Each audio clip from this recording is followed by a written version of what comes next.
Face à l'Afrique reçoit aujourd'hui Jean Koivogui, originaire de la Guinée, spécialiste des questions d'espace.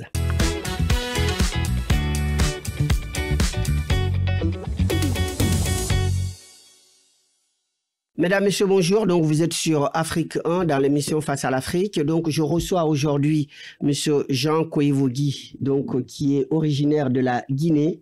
Bonjour, monsieur. Bonjour.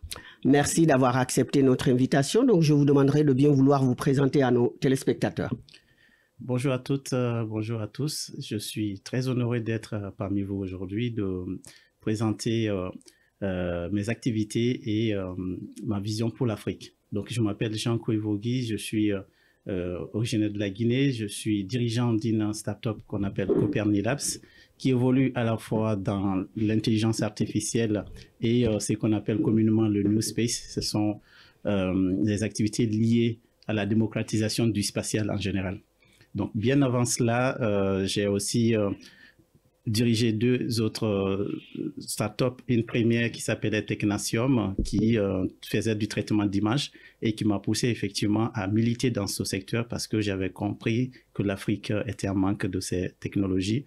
Et c'est ainsi que j'avais créé l'Alliance New Space France. Donc, c'est une association française des organisations, des entreprises évoluant dans le secteur spatial dans le but de fédérer autour de cette thématique et de démocratiser cette activité auprès des décideurs et auprès des clients finaux, donc les utilisateurs finaux qui sont à la fois des États, des institutions publiques privées, mais aussi des gouvernements. Donc personnellement, je suis venu en France comme la plupart des étudiants étrangers. Donc, je suis venu pour faire mon deuxième diplôme d'ingénieur après avoir fini en Guinée en 2011. Donc, j'ai fait du génie civil d'abord. Et à ma sortie d'école, je me suis lancé dans ma carrière professionnelle en tant qu'ingénieur en travaillant sur des thématiques d'aménagement du territoire, de construction d'infrastructures.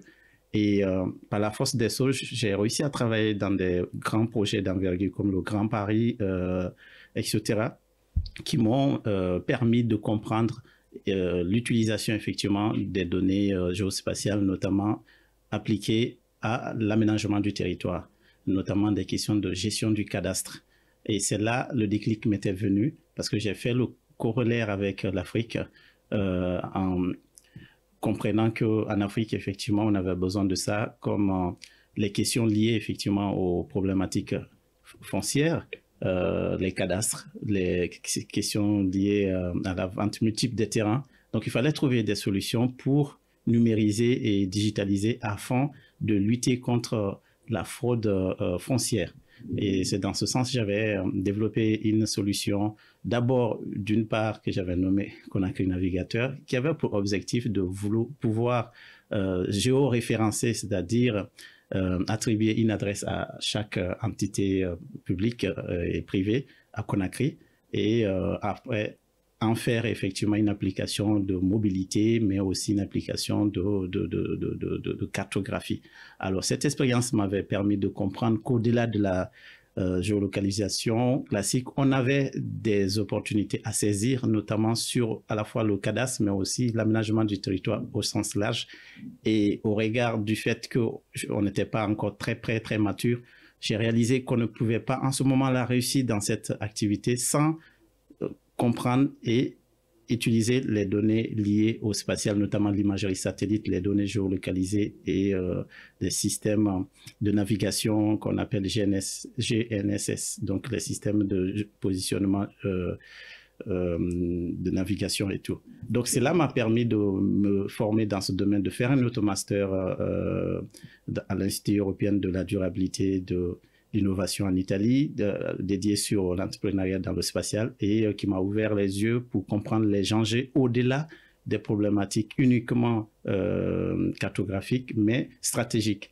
Donc, cela m'a poussé effectivement à comprendre d'autres enjeux plus poussés, notamment l'application du traitement d'images et des données spatiales à des fins assez stratégiques comme la sécurité, la défense, par exemple la surveillance des frontières, la lutte contre le grand banditisme la lutte contre la déforestation, etc. Et ma première start-up évoluait dans ce secteur-là. On faisait du traitement d'images satellites pour aider les organisations à prendre les bonnes décisions, des décisions stratégiques en collectant pour eux et en traitant les données satellitaires afin de restituer les résultats sous forme de résultats d'analyse. Donc, cela permettait effectivement à détecter, par exemple, l'évolution des populations, les questions de biodiversité, de faune et de flore, de déforestation, etc.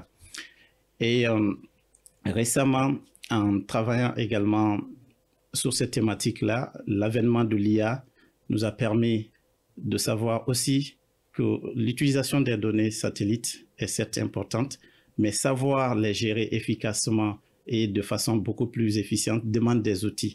Et ces outils, en majorité, nous sommes sur des outils de traitement de données en masse, c'est-à-dire qui permet à l'humain d'être beaucoup plus efficace, parce que quand vous collectez les données issues des satellites, il y a un temps de traitement et ces temps de traitement peuvent prendre beaucoup de temps, et d'où l'utilisation de l'intelligence artificielle pour traiter ces données, restituer en forme de résultats pour effectivement faciliter les prises de décision. Et c'est dans ce contexte-là qu'on a diversifié nos activités en développant des algorithmes dédiés au traitement d'images, mais aussi en créant de la synergie entre les limites de l'imagerie satellite et des données satellitaires avec d'autres capteurs. Donc, notamment, on combine aujourd'hui l'imagerie satellitaire avec les caméras, avec des radars et d'autres sources de données pour offrir des solutions sur mesure aux institutions publiques et privées, aux institutions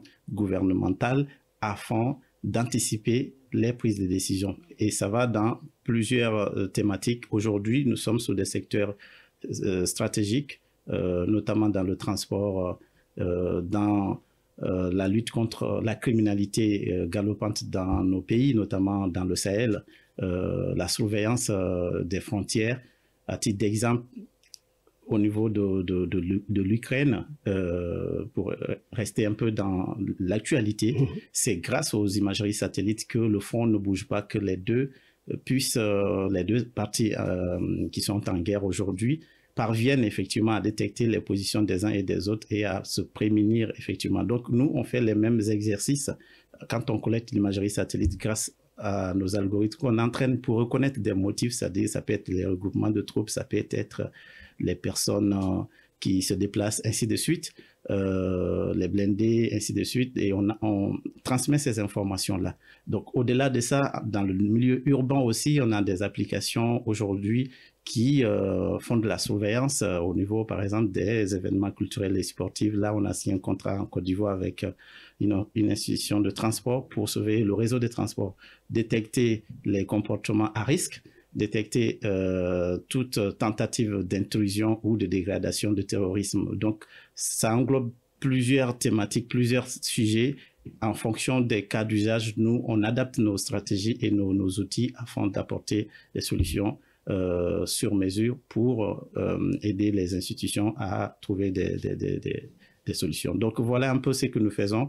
Je vais vous laisser poser d'autres questions. On va parler effectivement d'autres questions stratégiques. Comment l'Afrique va pouvoir effectivement prendre sa relève dans ce domaine-là. Exactement. Alors, donc, je vous ai rencontré, bien entendu, lors de la rencontre des ambassadeurs, et dont le sujet, c'était effectivement sur l'espace.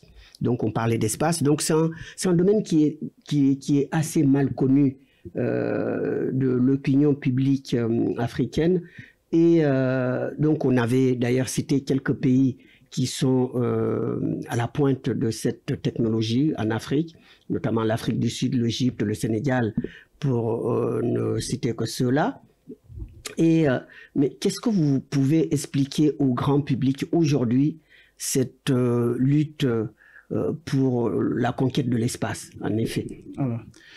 Aujourd'hui, il faut savoir que nous vivons au quotidien avec les ressources issues de l'espace sans même le savoir. On les utilise régulièrement.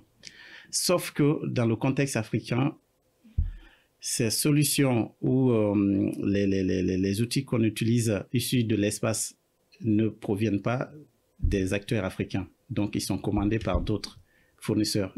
Et c'est qui rend le sujet assez sensible. Parce que quand vous ne maîtrisez pas vos décisions stratégiques, vous n'avez pas, comment je peux dire, la vision sur ce à quoi vous consommez. Qu'est-ce qu'ils peuvent introduire dedans, je vais en venir. Donc, à titre d'exemple, aujourd'hui, bon, l'espace, c'est un grand mot parce qu'il faut d'abord faire la différence entre l'espace en tant qu'utilisation finale et aussi la conquête spatiale, parce que beaucoup confondent, et c'est qui d'ailleurs fait peur aux gens, quand on dit l'espace, ils confondent la conquête spatiale qui consiste à aller, par exemple, faire des missions scientifiques dans l'Agence spatiale internationale, etc., qui peut ne pas être à la portée aujourd'hui de certains États et pour des raisons diverses, pas d'intérêt à court terme. En revanche, l'utilisation des ressources spatiales pour effectivement résoudre des problèmes de télécommunication, de surveillance des territoires, de la population, d'Internet. C'est-à-dire s'appuyer sur le satellite et ce qu'on appelle le GPS en quelque sorte. Exactement. Il y a le GPS, non, parce qu'au fait, il y a plusieurs données. Il y a l'imagerie, il y a des données de positionnement qu'on appelle GNSS, qui sont effectivement des données de navigation qui permettent à naviguer et à même conduire des opérations. Parce que grâce à ces données de navigation, on peut conduire aujourd'hui, par exemple, les missiles, au fait. Voilà. Les missiles sont conduits par ces données géolocalisées. Également, les terrains de bataille sont régis à la fois par l'imagerie et aussi par ces données. Donc, ça peut servir à la fois le domaine civil comme le domaine militaire. Voilà, ce sont des solutions qu'on appelle duales, à usage civil et militaire. Tout dépend dans quel contexte on utilise. Quand on reste dans le cadre de la géolocalisation, par exemple, on a plusieurs fournisseurs aujourd'hui et il y a presque répartis par continent. Il y a le GPS classique que nous utilisons qui est d'origine américaine, qui a été mis en place par l'armée américaine il y a quelques décennies déjà, qui était à usage militaire, mais qui a été mis à la disposition du privé. Sauf que l'usage militaire et l'usage privé, il y a des différences parce que nous sommes sur la résolution ou la précision métrique, c'est-à-dire à quelques mètres près de l'objectif. Mais quand on rentre dans l'usage militaire, nous sommes à quelques millimètres de précision. Donc, également, dans l'agriculture intelligente, effectivement, on utilise ça pour guider par exemple les jangères agricoles, etc. Dans les guerres aujourd'hui qu'on voit, pour toujours prendre l'exemple sur ce qui est d'actualité, c'est grâce à ces données effectivement qu'on guide les missiles et autres. Après cette navigation, nous avons également l'imagerie satellite. L'imagerie satellite a beaucoup d'usages, notamment pour la surveillance des terres agricoles. Quand on fait le traitement des données satellites, on va pouvoir déterminer avec précision effectivement on peut, c'est-à-dire les stress hydriques des sols, savoir à quel niveau effectivement on a tel taux de teneur en eau, ainsi de suite, pour pouvoir prévoir comment on peut faire la rotation des cultures, surveiller les maladies des plantes, etc., etc. Également aussi pour la surveillance des territoires. C'est grâce à ces données d'imagerie satellite qu'on parvient à surveiller, par exemple, la propagation des feux de forêt, la propagation également de la déforestation et tant d'autres, et même l'albédo des glaces, c'est-à-dire comment les glaces se fondent, c'est-à-dire quand on compare une imagerie de telle ou telle période, on voit la différence en les superposant. À travers aujourd'hui maintenant les algorithmes, on va pouvoir prédire l'apparition de tel ou tel phénomène quand on a entraîné dedans. Donc ça, c'est des sujets assez stratégiques. Et après, il y a un aspect aujourd'hui très important qui est l'Internet par satellite.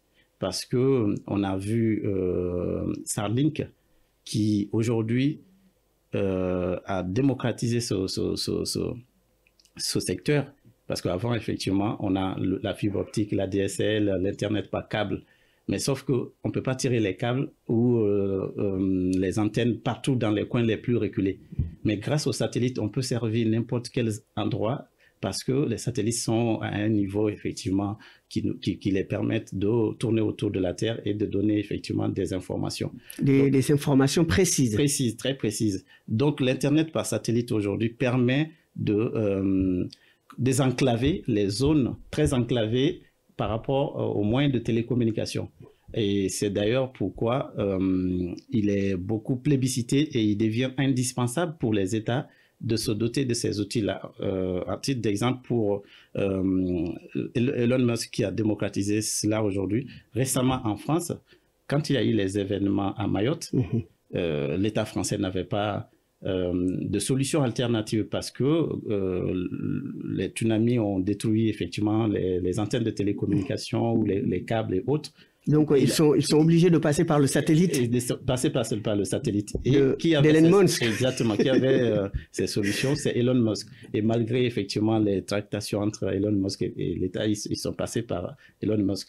Et également en Ukraine, quand la Russie avait commencé à bombarder les infrastructures de communication, l'armée ne pouvait plus rien faire. Donc, il fallait encore appeler Elon Musk pour donner mettre à disposition ces satellites. Et d'ailleurs, ça a causé pas mal de bruit. Il a donné, à un moment donné, il a restreint parce qu'il disait qu'il ne voulait pas que ça soit utilisé à des fins très militaires. Donc, il y a des cas comme ça et ça a créé encore... parce qu'il avait comment je peux dire, la clé pour mettre fin à la guerre, mais ça pouvait engendrer une guerre mondiale parce que tout simplement, selon lui, il avait donné ses outils à l'Ukraine afin de permettre à l'Ukraine de se défendre, même pas pour enclencher une guerre mondiale. Oui. Donc l'Ukraine ne pouvait utiliser que sous son territoire, mais en dehors de son territoire, il ne permettait pas. Donc, du coup, ça a permis à l'Ukraine quand même de résister parce que jusqu'à présent, sans Starlink, la guerre s'arrête aussi parce que les généraux ne peuvent pas communiquer parce que tous les moyens de communication sont bombardés, sont détruits. Et du coup, il y a eu un moment où les Ukrainiens voulaient bombarder la flotte de l'armée russe dans la mer Noire, les navires de guerre au niveau de la Crimée. Et ça allait peut-être certainement détruire complètement la puissance militaire russe. Mais d'après Elon Musk, s'il donnait cette autorisation, la guerre se serait peut-être arrêtée, mais la Russie aurait utilisé le nucléaire parce qu'on aurait atteint sa ligne, disons, rouge. Donc voilà un peu les questions assez stratégiques. Mais pourquoi donc est-ce que vous croyez que notre continent peut s'approprier de ça, parce que c'est déjà un continent qui n'a pas encore atteint l'autosuffisance alimentaire. Donc, la priorité, c'est d'abord donner à manger à sa population. Alors, oui, effectivement. Parce que c'est cher. Hein, c'est des opérations hyper chères, hyper coûteuses. En revanche, rien n'est impossible quand les États se donnent les moyens. Parce qu'on a vu aujourd'hui certains États comme asiatiques. L'Inde aujourd'hui a dépassé l'Europe en matière spatiale. Il y a quelques années, l'Inde n'avait pas de moyens spatiaux. Donc, avec ce que j'expliquais, il ne s'agit pas de commander les satellites. Il faut mettre en place une stratégie spatiale bout en bout, allant, parce que quand on parle de spatial, on a plusieurs niveaux. On a la partie station au sol, parce que les satellites, ce sont disons, on peut dire, c'est des machines embarquées dans des boîtiers qui collectent des informations via des capteurs. Donc, ces capteurs d'images, ces capteurs de télécommunications et autres. Mais pour envoyer ces satellites, il faut effectivement ce qu'on appelle les lanceurs. Ce sont des fusées qui envoient et qui mettent en orbite. Et suivant la mission, on sera sur l'orbite basse, moyenne et l'orbite très haute. Et en fonction de cela, on choisit effectivement quelle typologie de satellite qu'on va mettre en place. Est-ce que c'est pour la télécommunication? Est-ce que c'est pour l'imagerie? Est-ce que c'est pour aussi l'espionnage? Parce qu'il y a les satellites purement militaires. L'Angola, par exemple, avait acheté 3 il y a 2 ans à Airbus. Donc, des satellites espions. Ah, d'accord. Militaires. À fin militaire, d'accord. Voilà, l'Angola a acheté un lot à Airbus. Donc, il y a ça. Après, il y a aussi des équipements au sol qu'on appelle les antennes au sol, c'est-à-dire qui communiquent avec les satellites, parce que les satellites émettent des signaux donc électromagnétiques qui sont reçus par des récepteurs et qui les collectent afin de pouvoir les transmettre aux autres équipements finaux qu'on utilise, comme par exemple nos appareils téléphoniques et ainsi de suite. Sauf que là, si vous ne disposez pas d'un programme qui vous permette au moins de contrôler une bonne partie, imaginez qu'un État confie son programme satellitaire à un autre pays qui envoie son satellite et qui le met en orbite, mais qui n'a pas suivi la conception du satellite. Et vu que le satellite, effectivement, ce n'est qu'un ensemble de capteurs embarqués, un moteur et autres, ils peuvent mettre d'autres capteurs afin de vous espionner.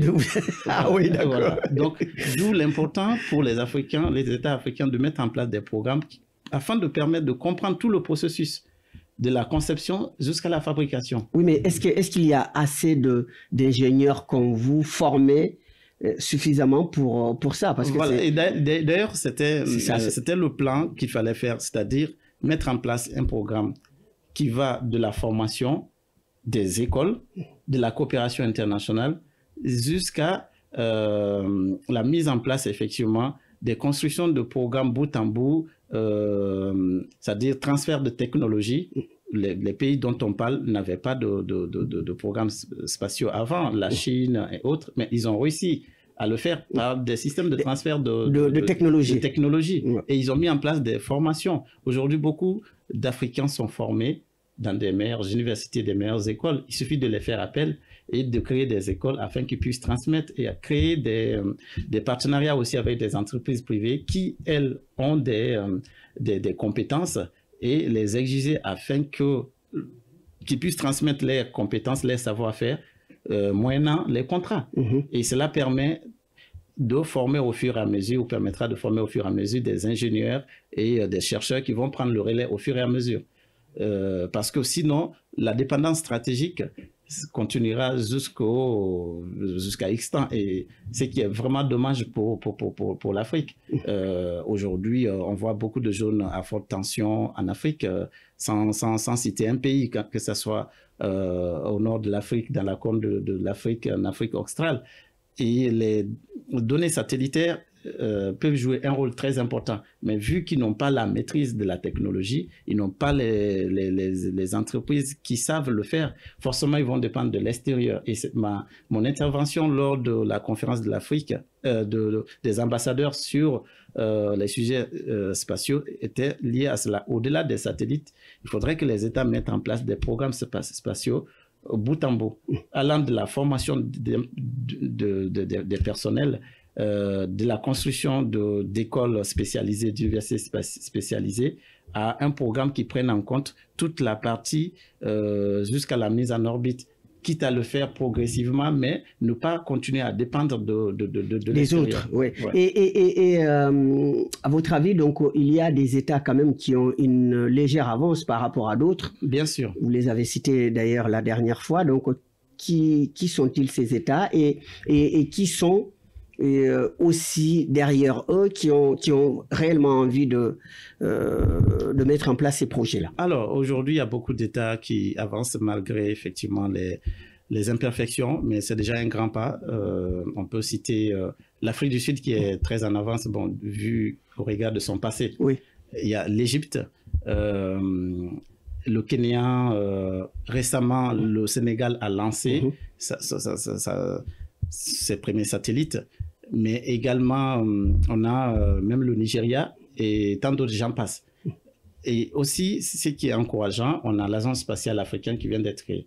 Donc, il faudrait que des pays puissent... Oui, il y a d'ailleurs un Ivoirien qui est à la tête. Oui, M. Tidiane Ouattara. Voilà, qui est à la tête de cette agence. Exactement. Il faut qu'il y ait des agences de cette nature dans des pays qui ont... Parce que les pays qui ont les moyens peuvent créer leur propre agence. Monaco a créé son agence.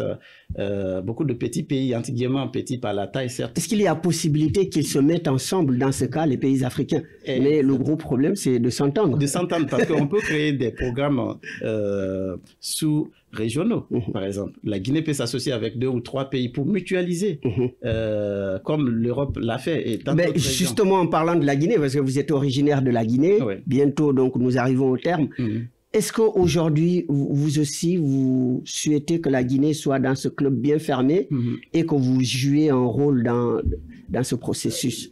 Effectivement, ce sera le plus grand souhait que je puisse imaginer, que la Guinée s'investisse dans ce domaine, parce qu'il en va de son intérêt stratégique et de son développement aussi, parce que c'est source de développement dans divers secteurs. J'ai parlé de l'agriculture, j'ai parlé de la télécommunication, j'ai parlé du transport, etc., au-delà même des fins stratégiques militaires. Donc, la Guinée aujourd'hui peut, à l'instar des autres pays, lancer un premier programme, aller, par exemple, négocier avec d'autres entreprises, et nous, on peut jouer le rôle de relais en termes de consultants pour permettre de mettre en place ce programme, commencer par lancer un satellite et après, imaginer effectivement ouvrir des centres de formation afin de mettre en place un programme spatial guinéen ou en collaboration avec quelques pays de la sous-région pour mutualiser. C'est tout à fait faisable. Alors, donc, concernant votre start-up, donc, CO Copernilabs. Voilà, Copernilabs. Donc, qu'est-ce que vous proposez concrètement pour aux États et au privé également? Ce que nous les proposons, c'est que avant qu'il ne soit trop tard, c'est maintenant pour eux, pour le temps qu'ils investissent dans ce domaine. Et nous, on veut jouer un rôle important, parce qu'on a bâti une certaine expertise et on a bâti un certain réseau qui nous permet d'aller effectivement trouver des partenaires et nous-mêmes, nos compétences, proposer des solutions finales aux problèmes effectivement domestiques. Aujourd'hui, notre start-up Copernilabs accompagne les entreprises privées et publiques à la fois dans l'utilisation de l'imagerie satellite, donc dans le traitement de l'imagerie satellite pour résoudre des problèmes tels que, surtout je reste dans les cadres très stratégiques aujourd'hui, on accompagne les États effectivement à prendre contrôle de leurs territoires. Donc on les accompagne à mettre en place des systèmes de surveillance du territoire au sens large, les questions de frontières, les questions de déforestation et tant d'autres, j'en passe. Et l'avantage qu'on a, c'est que on a conçu des systèmes aujourd'hui qu'on appelle l'IA embarquée, c'est-à-dire on va faire en sorte que les données soient traitées en local, donc qu'elles ne soient pas dépendantes effectivement des systèmes cloud. Donc depuis combien de temps vous existez alors Alors la start-up existe depuis 2 ans, mais elle est issue d'une start-up qui avait fait 4 ans d'existence. Donc on a une certaine expertise là-dedans. On est reconnu aujourd'hui au niveau européen, au niveau mondial, et en Afrique également, on a commencé à collaborer avec certaines entreprises, notamment de la sous-région en Côte d'Ivoire. Donc la Guinée, d'où je viens, serait ravi. D'ailleurs, je vais bientôt partir à travers un partenaire pour effectivement vulgariser ces activités.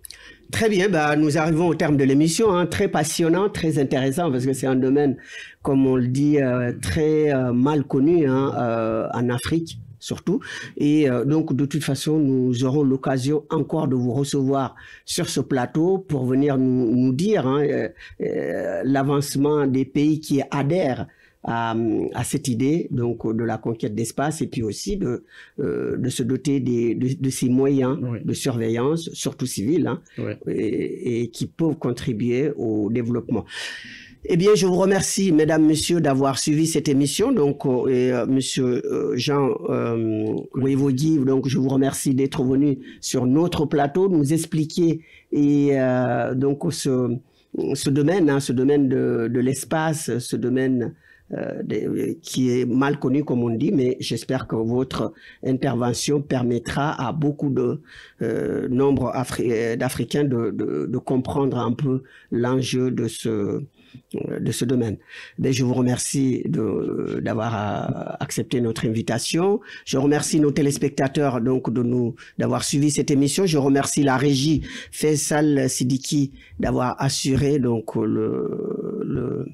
la réalisation de l'émission. Je vous souhaite une excellente soirée.